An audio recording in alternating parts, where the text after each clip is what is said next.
রব্বি হাবলি মিনাস সালিহিন।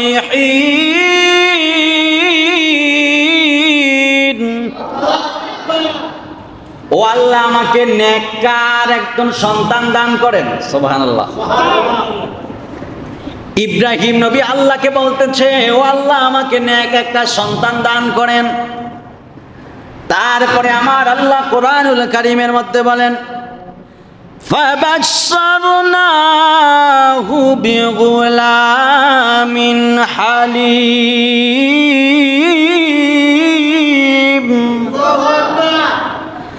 আমি আল্লাহ তারে শুভ সংবাদ দিলাম। কিসের শুভ সংবাদ? আল্লাহ ডাক দিয়া কই, বিগুলামিন হালিম।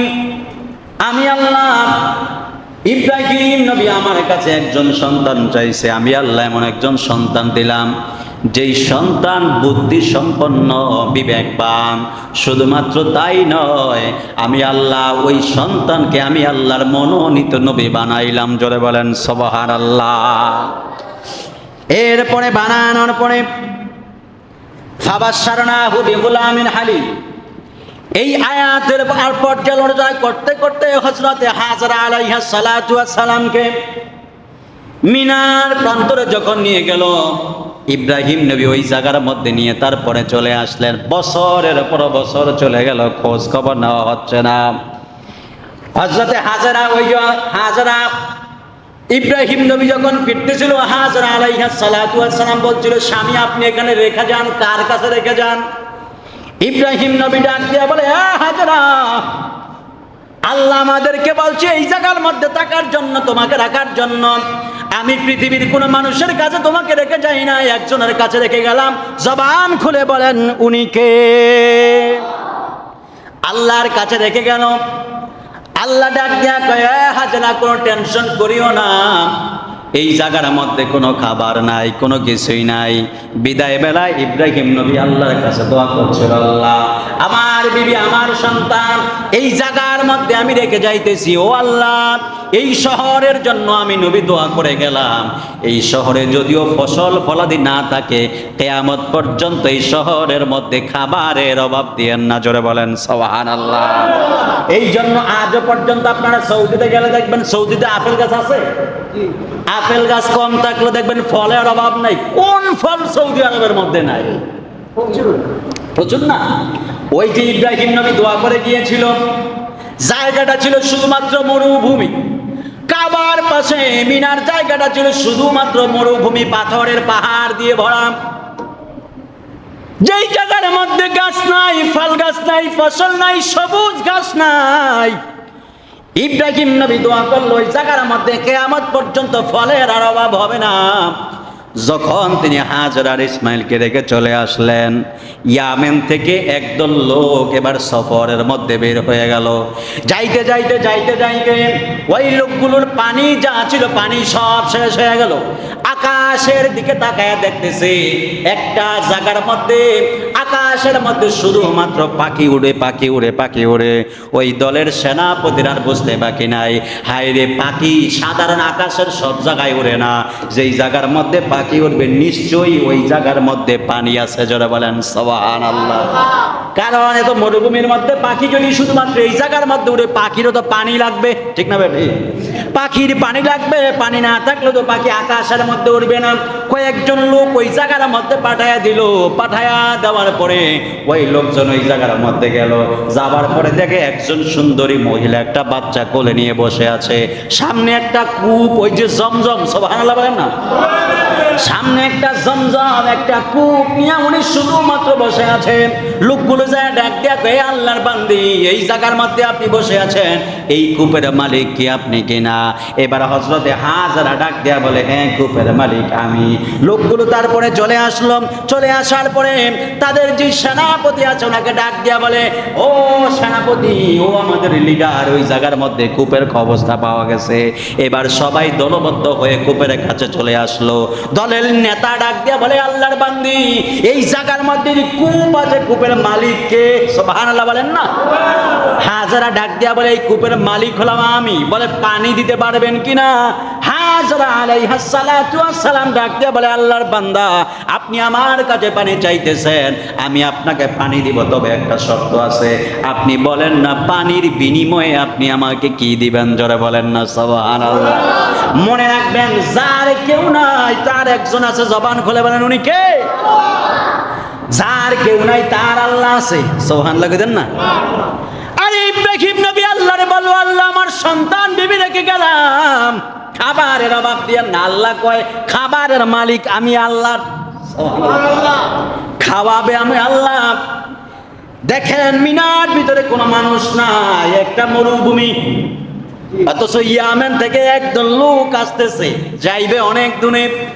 কূপ দেখার পরে ডাক দেয়া কয়, হাজরা, যদি আপনি আমাদেরকে পানি দেন, আমরা আপনার সাথে কথা দিলাম, আপনি যতদিন থাকবেন, যতদিন বেঁচে থাকবেন, আপনার খাওয়ানোর, পরানোর, বাসস্থানের দায়িত্ব আমাদের। জোরে বলেন সুবহানাল্লাহ। এবার ইয়ামেনের লোকগুলো দায়িত্ব নিয়ে গেল। সমস্ত লোকগুলো বললো, হায় রে, আরবের মধ্যে পানি পাওয়াটা সো টাফ, অন্য কোথাও আর যাইতাম না। এই জায়গার মধ্যে যেহেতু কূপ আছে, এত পানি ওটাই, পানি শেষ হয় না, পানি কমেও না, এখানেই বসবাস করবো। সুবহানাল্লাহ বলেন। প্রথমে ছিল কয়জন? দুইজন, হযরতে হাজরা, হযরতে ইসমাঈল আলাইহিস সালাতু ওয়াস সালাম। এখন ওই লোকগুলো ডাক দিয়ে বলে, আরে এই জায়গার মধ্যে এত কূপ, এত সুন্দর হয়ে গেল, হায় হায়, তাহলে এই জায়গা ছাইরে আর অন্য কোথাও যাওয়া যাইব না, এই জায়গার মধ্যে আমরা বসবাস শুরু করে দিব। জোরে বলেন না সুবহানাল্লাহ।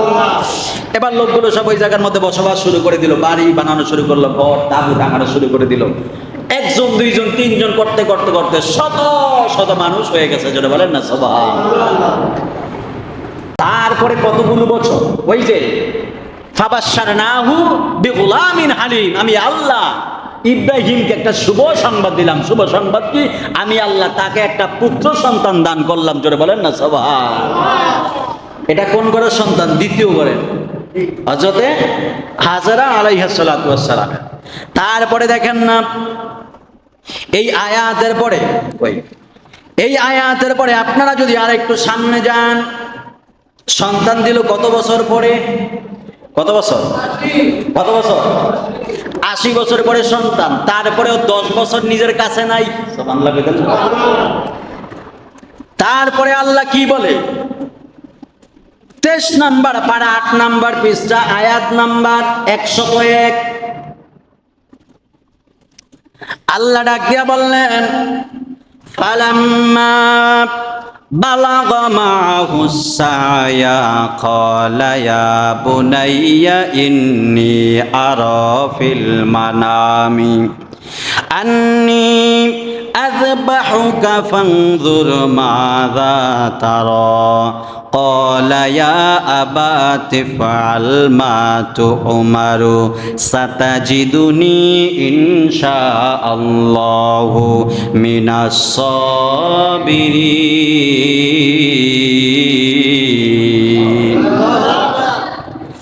তারপরে আল্লাহ ডাক দিয়া কয়, ইব্রাহিম, একটা পরীক্ষা দিলা, সন্তান এবং বিবি বনবাসে পাঠাইয়া দিলা। দ্বিতীয়বার আল্লাহ স্বপ্ন দেখায়, ইব্রাহিম, তুমি একটা কুরবানি দিতে হবে। স্বপ্নে প্রশ্ন করে আল্লাহ, কি কুরবানি দিব? আল্লাহ ডাক দিয়ে কয়, ইব্রাহিম, তোমার সবচাইতে প্রিয় যে জিনিসটা, ওইটা আল্লাহর নামে কুরবানি দিতে হবে। যদি বলেন সুবহানাল্লাহ বলেন। ইব্রাহিম নবী ডাক দিয়ে বলে, আল্লাহ, পৃথিবীর জমিনে আমার সন্তান ইসমাইল ছাড়া অন্য কোনো প্রিয় কিছু আমার কাছে আর নাই, আমার আর বুঝতে বাকি নাই। আমার আল্লাহ আমার সন্তান ইসমাইলকে কোরবানি দেওয়ার জন্য বলেছে। জোরে বলেন সুবহানাল্লাহ। নবী, ওনার পরীক্ষার কোনো শেষ নাই। 80 বছর পরে সন্তান দিয়ে দিল, 10 বছরের জন্য দিল, 10টা বছর হয়ে গেল। 10 বছর পরে আবার স্বপ্নে দেখাইতেছে, তোমার প্রিয় বস্তু যেটা, সেটা তোমার প্রিয় জিনিসকে কোরবানি দিতে হবে। ইব্রাহিম চিন্তা করে, আরে আমার ছেলে ইসমাইল ছাড়া তো আমার কাছে আর কেউ প্রিয় নাই, মনে হয় আমার ইসমাইলকেই কোরবানি দিতে হবে। সুবহানাল্লাহ কোন না?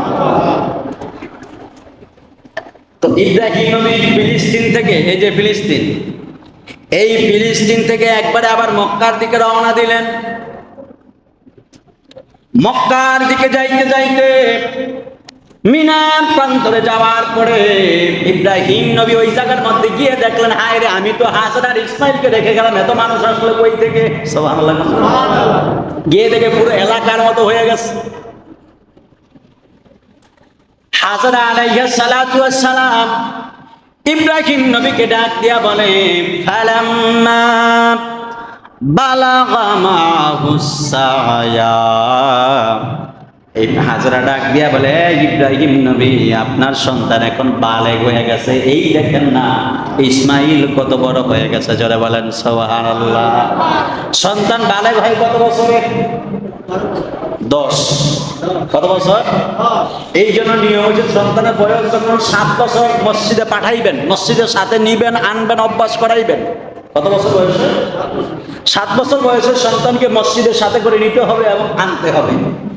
যখন 10 বছর হয়ে যাবে তখন তাকে নামাজের জন্য প্রহার করতে হবে, মারতে হবে।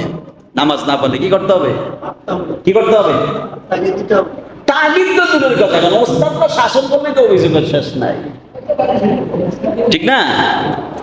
আল্লাহ বলছে 7 বছর বয়স হলে তখন মসজিদে নিবা, আনবা, অভ্যাস করাইবা। আর 10 বছর হলে তাকে প্রহার করবা, তাকে মসজিদে যাইতেই হবে, নামাজ পড়তেই হবে। কথা বলেন ঠিক কিনা বলেন?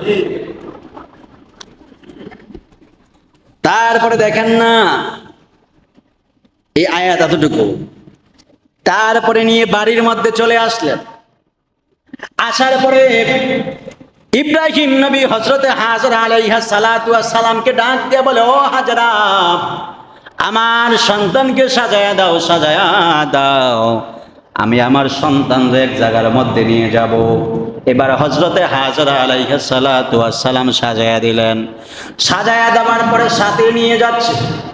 যাওয়ার পথে প্রথমে ইবলিস ডাক দিয়া কয়, হাজরা, তোমার সন্তানরা আজকে যাইতে দিও না। বলে কেন? কয় তোমার সন্তান নিয়ে কুরবান করে দিবে, জবাই করবে। সুবহানাল্লাহ কইতেন না? একটু বিষয় চিন্তা করে না। হাজরা কয়, আমার সন্তান জবাই করবে, কে বলছে তোমারে? পরে বলে, আল্লাহ হুকুম দিছে জবাই করতে। কয় আল্লাহ যদি কইছে জবাই করতে, তাইলে আমার আর আপত্তি নাই, জবাই করুক। সুবহানাল্লাহ কইতেন না? আরো জোরে বলেন না সুবহানাল্লাহ বলেন। তারপরে শয়তান কইতেছে, আরে কাম তো হইতাছে না, তাহলে কি করতে হবে? ইব্রাহিমরে যে একটু বাধা দেই, দেখি না হয়নি। আবার একটা দৌড় দিল, যায় ইব্রাহিম নবীর সামনে দাঁড়াইছে। দাঁড়ায় কয়, হ্যাঁ ইব্রাহিম, তোমার 80 বছরের পরের সন্তান, কিভাবে তুমি বাবা হয়ে জবাই দিয়া দিবা? হায়রে, আল্লাহর পক্ষ থেকে কেমন পরীক্ষা! 80 বছর পর আল্লাহ সন্তান দিল, কত মায়া! এত মায়ার পরেও আবার 10 বছরের জন্য দূরে সরে গেল। 10 বছর পর আবার বাড়ির মধ্যে আনলো। আসার পরে আবার আরো বড় পরীক্ষা, সন্তানদের নিজ হাতে জবাই দিতে হবে। চিৎকার মেরে বলেন না আল্লাহু আকবার। ইব্রাহিম নবী কয়, আমি কাহারও কোনো বাধা মানবো না। ঘোষণা হুকুম দিয়েছেন কে? জোরে বলেন না, কে দিয়েছেন হুকুম? আল্লাহ হুকুম দিয়ে দিছে। কয় না এই জায়গায় হবে না, তাহলে কি করতে হবে? ইব্রাহিম নবী সামনে সামনে হাঁটে, ইসমাইল ছোট মানুষ, 10 বছরের বাচ্চা পিছনে পিছনে হাঁটে। কেউ কেউ বলেছেন 16 বছর, আবার কেউ কেউ বলেছেন 10 বছর, মতানৈক্য রয়েছে। পিছনে পিছনে হাঁটতেছে। এবার ইবলিস সামনে দাঁড়ায় গেল। সামনে দাঁড়ায় কয়, ইসমাইল, বাবার সাথে যাও না, যাও না, তোমার বাবা তোমারে জবাই করার জন্য নিতেছে। এমন করে এই কথা বলার পরে ইসমাইল আলাইহিস সালাতু ওয়াস সালাম 7টা পাথরের টুকরা নিল। 7টা পাথরের টুকরা নিয়া ওই ইবলিসকে, শয়তানকে এইভাবে নিক্ষেপ করে বলল, দূর হ শয়তান। এই জন্য হাজী সাহেবরা যারা যায় 7 বার পাথর নিক্ষেপ করতে হয়, কি হয় না? কেউ যদি 7 বার পাথর নিক্ষেপ না করে হজ হবে না। সুবহানাল্লাহ, বুঝতে পেরেছেন?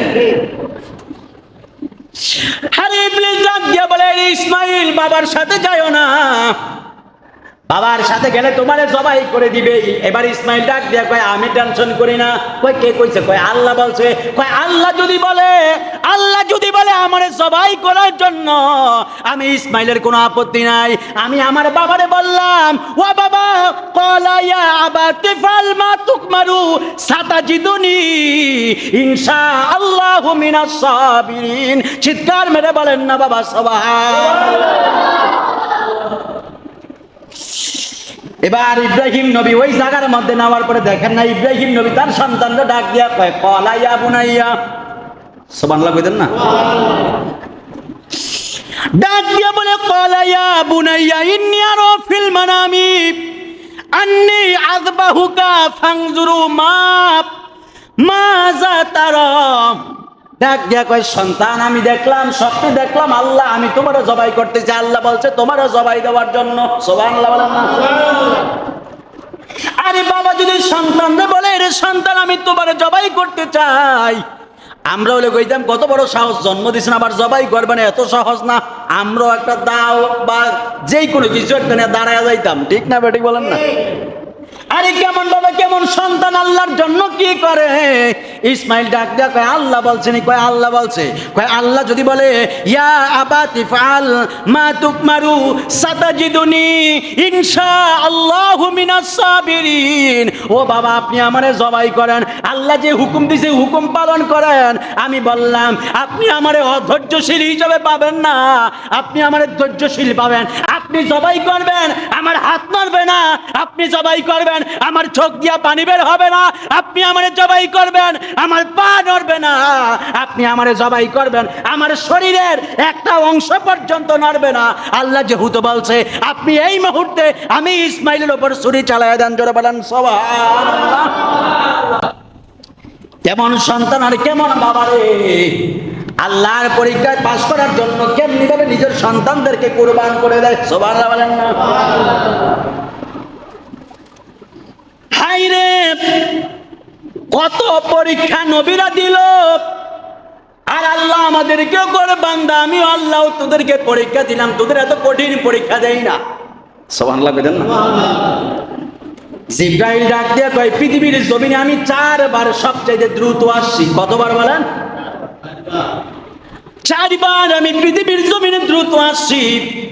এর মধ্যে একটা হলো ইব্রাহিম নবী যখন তার সন্তান ইসমাইলের গলার মধ্যে ছুরি চালায়া আল্লাহু আকবার কইরা ছুরি চালায়া দিছে, ছুরিটা তার গলার মধ্যে পড়া জান্নাত থেকে দুম্বাইরা ইসমাইল সরাইয়া ওই ছুরি নিচে দুম্বা শোয়া দিছে, জোরে বলেন সুবহানাল্লাহ।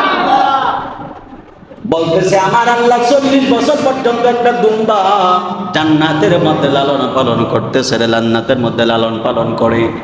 আল্লাহ ডাক দিয়ে কয় এ জিবরাইল দেখোস না আমার বন্ধু আমার খলিল তার সন্তানরে কুরবানি দেয়, যদি আমার খলিল যদি আজকে কুরবানি দিয়া দেয় পৃথিবীর মানুষের জন্য এটা হুকুম হয়ে যাবে, পৃথিবীর মানুষ নিজের সন্তানকে কোরবান দিতে হবে।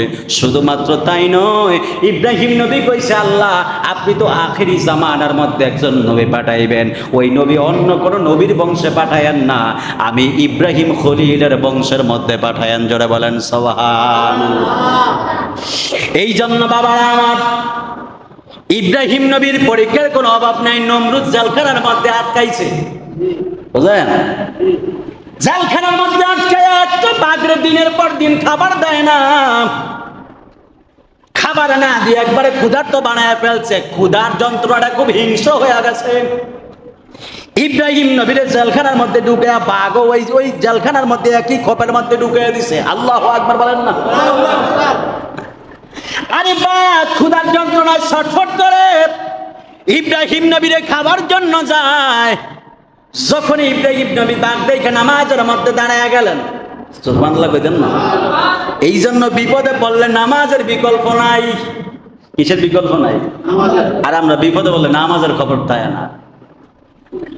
নিয়ম হয়েছে বিপদ যখন আসবে তখন নামাজে দাঁড়াইতে হবে, আর আমরা বিপদ যখন আসে তখন আর আমরা মসজিদ নামাজের খুঁজেছি, ঠিক না?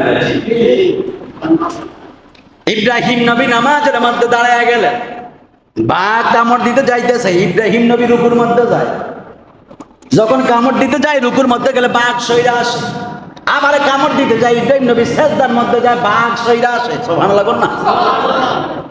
নমরুদ দূর থেকে তাকায় দেখে হায়রে বাঘের এতদিন খাবার দেয় না, বাঘ যে ইব্রাহিম নবীরে কামড় দেয় না কেন? এবারে দেখে বাঘ কোনো কামড় দেয় না। ইব্রাহিম নবী সেজদা দিতেছে, নামাজ পড়তেছে।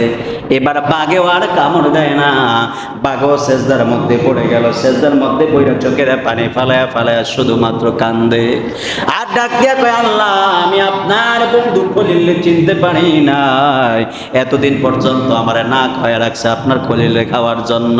ডাক দিয়া কয়, হে আল্লাহর বন্ধু খলিল, আমি বাঘ না খাই আমার জীবন চলে যাবে, তারপরও আপনার গোশত খাবার মতো আমার সাহস নাই। জোরে বলেন সুবহানাল্লাহ। শুধুমাত্র তাই নয়, এই ইব্রাহিম নবীকে নমরুদ আগুনে ফেলাইছিল কিনা? এই ফেলাইছিল কিনা? ফেলাইছিল না? বিশাল বড় আগুনের কুণ্ডলি ধরাইছে, আগুনের তাপের কারণে কাছে যাওয়া যায় না। বুদ্ধি দিছে, কয় লম্বা একটা গাছ কাটেন, কাটছে, কয় গাছের এক মাথার মধ্যে ইব্রাহিম নবীর বান্ধেন, আমরা ধাক্কা দিয়া গাছ সহ ফেলাই দেব, কারণ আগুনের তাপের কাছে কাছে যাইতে পারে না। আল্লাহু আকবার বলুন না। কত বড় বদমাইশ হইতে পারে। ধরেন এই জায়গার মধ্যে ইব্রাহিম নবীর বাঁধছে, এই জায়গাতে ধাক্কা দেয়, তাইলে কি ওইটা আগুনের দিকে যাইবো, আগুনের কাছে যাওয়া লাগবে না। তো এখন এই গাছের মধ্যে বাইরা এখন ধাক্কা তো নিতে পারতেছে না, কেন? কারণ ফেরেশতারা গাছ আটকে রাখছে। ফেরেশতারা কি করতেছে? আরে ভাই, একজন নবীর পরীক্ষা কেমন হইতে পারে? নবী আল্লাহ যারে কুরবানি দিতে পারে উনিও নবী, সুবহানাল্লাহ কইতেন। আবার আগুনের মধ্যে ফেলাইতেছে। ফেরেশতা তো গাছ ধাক্কা দিতে লাগছে, কয় আগুনে ফেলাতে দিতাম না। এবার কয় এখন তো জাদুঘর লাগাইছে, জাদুঘর তোরা ইয়া কর। দেখতো কেন গাছ ধাক্কা সহায়তা করতেছে না? ওরা জাদু মন্ত্র করে দেখতেছে, কুফুরি করে দেখতেছে, কি দেখতেছে যে ফেরেশতারা গাছ আটকে রাখছে। এখন নমরুদ কথা এটা কি করা যায়? এই জায়গার মধ্যে মানে অবিবাহিত যুবক এবং যুবতী, ছেলে এবং মেয়ে দিয়া উলঙ্গ করে জিনা চালাইয়া দাও, যেই জায়গায় জিনা হবে ওই জায়গার মধ্যে আল্লাহর রহমত নাই। লাগিয়ে দিল জিনা, লাগিয়ে দিল ফেরেশতারা, তো সব রহমতের ফেরেশতারা গেছে গা।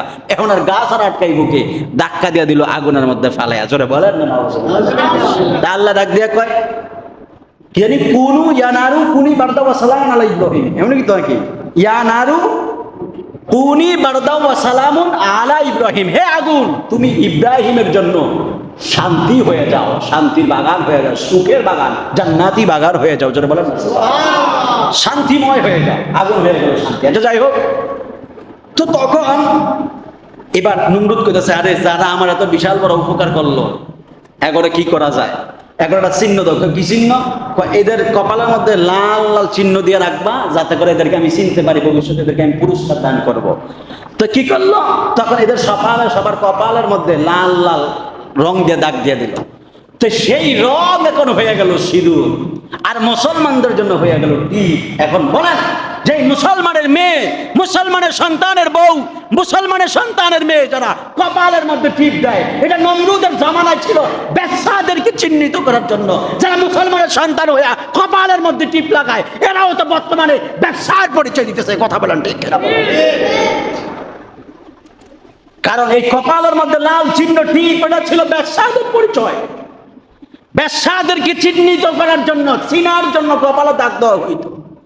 আর মুসলমানের সন্তান এখন কপালের মধ্যে টিপ দেয়, আছে না নাই বলেন? কপালের মধ্যে টিপ দিয়া হাঁটে, সুন্দর, নাউজুবিল্লাহ। অথচ এটা হচ্ছে ব্যবসাদের চিহ্ন, ব্যবসাদের চিনার জন্য চিহ্ন ব্যবহার করা হতো। যাই হোক বাবারা, তারপরে আমার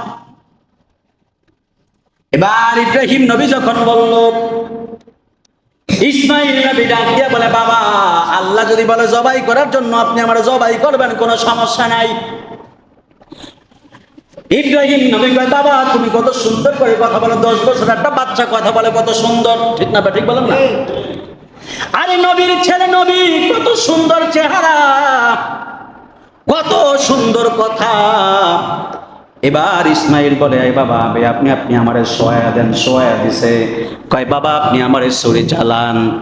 ছুরি চালাইবে। ইসমাইল ডাক দিয়ে কয়, বাবা এখন ছুরি চালায়েন না। কয় কেন? কয় আমি উপর হইয়া ছুরিব, আপনি পিছন থেকে দিকে ছুরি চালাইবেন। সুবহানাল্লাহ কইতেন না? কারে ইসমাইল, কেন তুমি উপর হইয়া শুইবা? কয় বাবা আপনি যদি আমার চেহারার দিকে তাকান, শত হইল তো আপনি বাবা, আপনি যদি আমার চোখের দিকে তাকান আপনার মায়া লেগে যাবে। আল্লাহু আকবার বলেন না? কেমন সন্তান হইতে পারে বলেন? 10 বছর বয়স। কয় আপনি তো আমার চেহারার দিকে তাকাইলে মায়া লেগে যাবে। আপনি আমার চেহারার দিকে তাকায়েন না, আপনি আমাকে উপর করে শোয়ান, তাহলে মায়াটা কম লাগবে। আল্লাহু আকবার বলেন। একটু পরে আবার ঘুরছে, কয় বাবা, কয় কি? কয় আপনি আমার হাতে বাঁধেন, পায়ে বাঁধেন। আচ্ছা বাঁধলাম। কয় এবার ছুরি চালান। কয় না বাবা, এখনো ছুরি চালেন না। কয় কেন? কয় তাহলে আপনি একটা কাজ করেন, আপনি আপনার চোখগুলো একটা কাপড় দিয়ে বন্ধ করেন। চোখ বন্ধ করছে। কয় এখন ছুরি চালান। আবার কয় যখন ছুরি চালাবে, কয় না এখন ছুরি চালায় না। কয় কেন? কয় আমার হাত পা যেগুলো বাঁধছেন এগুলো আবার খুলে দেন। জোরে বলেন না সুবহানাল্লাহ। আরে ইব্রাহিম নবীর ভিতর তো ফেটে যাচ্ছে, বলতেছে বাবা এই বললা হাত পা বাঁধতে, আবার কেন খুলতে বললাম? আপনি যদি এখন যদি আমাকে হাত পা বাঁধা অবস্থায় যদি কুরবানি করেন, হাত পা বাঁধা অবস্থায় যদি আপনি আমাকে জবাই করেন, পৃথিবীর মানুষ কিয়ামত পর্যন্ত বলবে ইসমাইল কোরবানিতে রাজি ছিল না, তাকে হাত পা বেঁধে জোর করে কোরবানি দেওয়া হয়েছে। বুঝতে পেরেছেন? বলে এই জন্য আপনি আমার হাত পা বাইদেন না। কি করতাম তাইলে? ওই হাত পা আমার না বাইদা আপনি আমাকে হাত পা খুলে দেন, পৃথিবীর মানুষ দেখুক আমি ইসমাইল এই কোরবানিতে রাজি ছিলাম। জোরে বলেন না সুবহানাল্লাহ। হাত পা বাঁধলে কেউ বলবে না? বলবে না? অনেক তো সুফি আছে, অনেক সুফি আছে। দেখেন একটা কথা আছে না, যার জন্য চুরি করি সেই বলেছে। গোটা উম্মতের জন্য, মানুষদের জন্য ইব্রাহিম নবী করলো কোরবানি। কিছু কিছু পণ্ডিত থাকবে না ইসমাইল রাজি ছিল না, এই জন্যই তো হাত পা বাইদা তাদের কোরবানি দিচ্ছে। ঠিক না ব্যাঠি? বলবে না? তো যাতে এই অপবাদ দিতে না পারে, বলে আমার হাত পা খুলে দেন। হাত পা খুলে দিছে, সবার শোয়াইছে। এবার ইসমাইল ডাক দেয়া কয় বাবা চোখের মধ্যে ফিতা বাঁধেন। চোখের মধ্যে ফিতা বাঁধছে, বাঁধার পর এবার ডাক দেয়া কয় আল্লাহর নাম নিয়ে আপনি এবার ছুরি চালান। এবার আল্লাহর নাম নিয়ে তিনি ছুরি চালাইয়া দিলেন। ছুরি চালাইয়া দেওয়ার পরে এবার কি করলেন? তিনি চোখ বন্ধ করলেন। চোখ বন্ধ করে একবারে সোজা শোয়া তলোয়ারটা উঠাইলেন। ভিতরটা ফেটে যাচ্ছে, চোখের পানিগুলো টলমল করতেছে। তারপরেও সন্তুষ্টি কার অর্জন করতে হবে? জোরে বলেন কার? আল্লাহর সন্তুষ্টি অর্জন করতে হবে। এই জন্য মনে রাখবেন, মনে রাখতে হবে যখন কুরবানি দিবেন এইটা বলা যাবে না যে ওনার নামে কোরবানি, এইটা বলা যাবে না যে এবাদুল্লাহর নামে কোরবানি, এটা বলা যাবে না। বলতে হবে কি এবাদুল্লাহ সাহেবের পক্ষ থেকে আল্লাহর নামে কোরবানি। এবাদুল্লাহ সাহেবের পক্ষ থেকে কোরবানির পক্ষ থেকে হয়, নামে হয় না। কোরবানি কি থেকে হয়?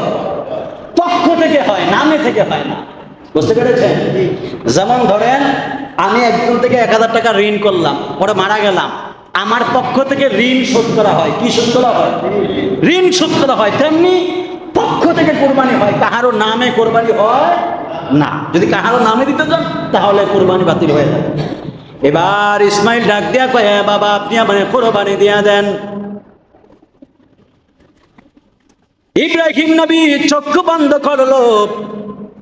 চক্ষু বন্ধ কইরা আল্লাহু আকবার কইরা ছুরিটা চালাইয়া দিতেছে। ছুরিটা চালাইতে কি বেশিক্ষণ লাগেনি, কয়েক সেকেন্ডের ব্যাপার। মিলি সেকেন্ড হিসাবে 1 সেকেন্ড লাগে না, মিলি সেকেন্ড। আল্লাহ ডাক দিয়া কয়, আল্লাহ তো দেখতাছে, সব দেখতাছে। আল্লাহ ডাক দিয়া কয় আরে জিবরাইল দেখোস না আমার খলিল কি করে? সুবহানাল্লাহ। আল্লাহ ডাক দিয়া কয় আরে জিবরাইল আমার খলিল কি করে? খলিল আমি আগুনের মধ্যে ফেলাইলাম, খলিল টিকে গেল। খলিল রে বললাম সন্তান নিজের কাছে রাখতে পারবে না, দূরে সরাইয়া দাও। খলিল নিজের সন্তানরে দূরে সরাইয়া দিল। আমি খলিলরে বলতাম নিজের সন্তানরে জবাই করে নিজ হাতে, খলিল নিজের সন্তান জবাই কইরা দেয়। এরে জিবরাইল না না, আমি আমার খলিলের সন্তান আমার নবী ইসমাইলকে জবাই করতে দিতাম না। যাও যাও, জান্নাতের ভিতরে আমি একটা দুম্বা রাখছি, 40 বছর পর্যন্ত এই দুম্বা জান্নাতের ভিতরে খাইতেছে, জান্নাতি ঘাস খাইতেছে, জান্নাতি হাবিজাবি খাইতেছে। এই দুম্বা আমি আমার ইসমাইলের জন্য রাখছি রে। যাও যাও, ছুরিটা ইসমাইলের গলার মধ্যে পড়ার আগে জান্নাত থেকে দুম্বা নিয়া ইসমাইলের টান দিয়া সরায়া ইসমাইল ইব্রাহিম খলিলের ছুরির নিচে ওই জান্নাতি দুম্বাটা সরায়া দাও। চিৎকার মেরে বলেন না বাবা সুবহানাল্লাহ। জিবরাইল বলে হায় রে আমি সিদরাতুল মুনতাহার নিচে ছিলাম। আল্লাহ যখন বলল জান্নাতের মধ্যে গেলাম, দুম্বা নিলাম, দুম্বা নিয়া আমি ইসমাইল সরাইয়া তলোয়ারের নিচের মধ্যে আমি দুম্বাটা সয়া দিলাম। ইব্রাহিম নবী দুম্বা ইব্রাহিম নবীর চক্ষু বন্ধ, তিনি ভাবতেছে মনে হয় ইসমাইল শহীদ হয়ে গেছে, ইসমাইল মনে হয় কুরবান হয়ে গেছে। এই দিক দিয়া ইসমাইল নবী এবং জিব্রাইল ইব্রাহিম নবীর চেহারার দিকে তাকায় তাকায় মুচকি মুচকি হাসে, জিব্রাইল তাকায় মুচকি মুচকি হাসতেছে।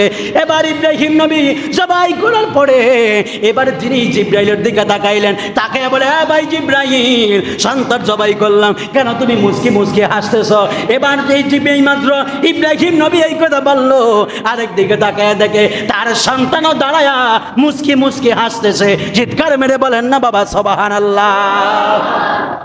দেখে সন্তান জীবিত, সন্তান জবাই হয় নাই। আমার দেখে জিব্রাইলও হাসে, সুবহানাল্লাহ বলেন। এবার হাইলে তাহলে জবাই হইল কি? তাকে দেখে জুম্বা জবাই হয়ে গেছে, সুবহানাল্লাহ বলেন না। রাখে আল্লাহ, মারে কে ওই দিন ইসমাইল নবীও কোরবান হয়ে যাইতো, বিধান হয়ে যাইতো। বিধান হয় নাই কেন? ইব্রাহিম নবী কইছে আল্লাহ একজন নবী তো পাঠাইবেন যিনি সবার নবী, সুবহানাল্লাহ বলেন না, সুবহানাল্লাহ বলেন না। কই যিনি সবার নবী, কই সবার নবী কে? কই আখেরি নবী। কয় নবীরে তো দুনিয়ার মধ্যে পাঠাইবেন, নবীরে অন্য কোন বংশের মধ্যে পাঠায়েন না। কয় তাহলে কোন বংশে পাঠাইতাম? কয় নবীরে আপনি পাঠাইবেন আমি ইব্রাহিম খলিলের বংশের মধ্যে। জোরে বলেন সুবহানাল্লাহ। এই জন্য আল্লাহ ধাপে ধাপে নূর ইব্রাহিম নবীর মধ্যে দিল, আমার নবীর নবী, আমার নবীর নূর ইব্রাহিম নবীর মধ্যে দিল। ইব্রাহিম নবীর আগুনে পড়ায় না, ইব্রাহিম নবী থেকে ইসমাইলের মধ্যে আসলো। ইসমাইল জবাই হয় না, জোরে কোন সুবহানাল্লাহ। আরে ইসমাইল যদি জবাই হয়ে যাইতো তাহলে ইব্রাহিম নবীর বংশে আমার নবী আসতো না, অন্য বংশে আসতো। বুঝতে পেরেছেন? বুঝেননি? আমার নবীর নূরের কারণে সেদিন কোরবানি হয় না, কোরবানির বিধান চেঞ্জ হয়ে গেছে। যারা বলেন না সুবহানাল্লাহ।